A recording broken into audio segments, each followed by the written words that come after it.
ओवैसी साहब मुझे टोपी पहनाने की कोशिश नहीं करते और मैं उनको टीका पहनाने की कोशिश नहीं करता। तुम किस हिंदू मुसलमान की बात करते हो? ओवैसी के ऊपर अटैक हो गया, एक बार भी पूछने के लिए गए कि तुम पर गोली किसने चलाई? ये जो मैं पजामा कुर्ता पहन कर आया हूं सब ना, ये ओवैसी साहब ने मुझे ईद पर दी।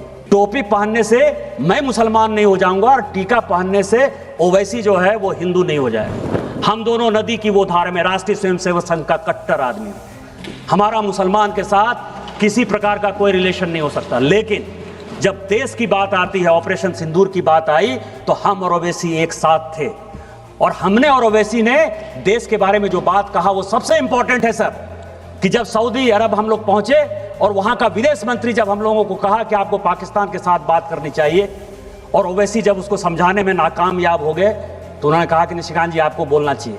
और मैंने कहा कि वो सरकार नहीं है, हम आपको सुनाने आए हैं, हम आपकी बात सुनने के लिए नहीं आए हैं।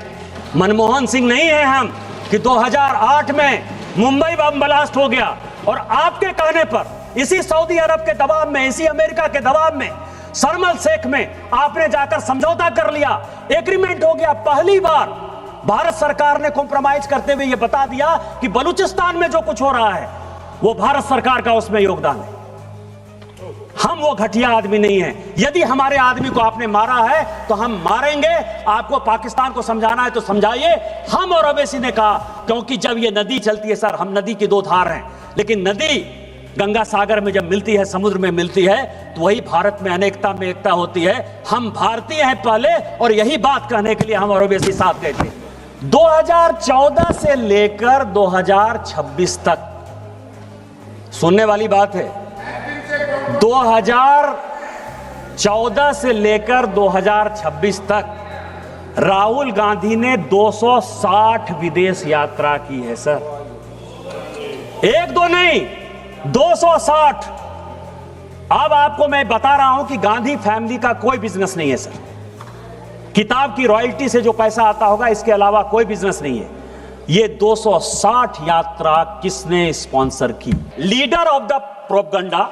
जब एक इग्नोरेंट आदमी एरोगेंस का शिकार हो जाए तो हमारे हिंदी में एक कहावत है कि फटा पोस्टर निकला हीरो। या लीडर ऑफ प्रोपगंडा इस तरह की हरकतें क्यों करते? 95 चुनाव हार चुके, 95 चुनाव हार चुके, मीडिया उनको सीरियसली नहीं ले रहा है, देश उनको सीरियसली नहीं ले रहा है। हालत क्या हो गई है कि आप ये समझिए कि जब सोनिया जी ने इस पार्टी को छोड़ा तो 206 उनके लोकसभा के सांसद थे सर। जब राहुल गांधी जी के बाद ये पार्टी गई तो वो 44 पे चली गई। दूसरा जब चुनाव आया तो वो 50 पर चली गई। इसके बाद सोनिया जी को लगा कि अकेले से नहीं हो पाएगा, तो पार्टी एकदम खत्म ही कर देगा। तो प्रियंका गांधी को उन्होंने जो है उसके साथ भेज दिया, तो अभी 99 सीट पर जो है पहुंच गए सर। इसके बाद जो है वो फिर से खत्म होने के कगार पर हैं। इसी कारण से लाइमलाइट लेने के लिए अब लड़ाई हो रही है कि प्रियंका जी नेता बनेंगी कि ये बनेंगे। इस कारण से जो है ये इस तरह की हरकत कर रहे हैं सर, केवल देशद्रोही हरकत कर रहे हैं। कि गांधी परिवार में जो आदमी पैदा होता है वो प्राइम मिनिस्टर इन वेटिंग होता है, एलओपी नहीं होता है, लीडर ऑफ प्रोपगंडा नहीं होता है सर, लीडर ऑफ अपोजिशन नहीं होता है, प्रधानमंत्री होता है। अभी उनके बेटे की शादी होने वाली है, मैं उनसे रिक्वेस्ट करूंगा कि अपने बेटे के साथ मेरा फोटो खिंचा दीजिएगा, क्योंकि लड़ाई तो वही है ना। वो राजा है सर, हम रंक हैं। गांधी परिवार में कोई पैदा हो गया, उसको इस देश पर राज करने का अधिकार है। नेहरू जी देश के पहले प्रधानमंत्री थे, राहुल गांधी और प्रियंका गांधी के रिश्तेदार होंगे, लेकिन देश के पहले प्रधानमंत्री को कोट करने का अधिकार, उनके गलतियों को बताने का अधिकार मेरा है। वो देश के पहले प्रधानमंत्री थे। कि राहुल गांधी जी और प्रियंका गांधी जी नेहरू परिवार के यहां सदस्य यहां बैठते हैं, आपको बड़ा पीड़ा हुआ।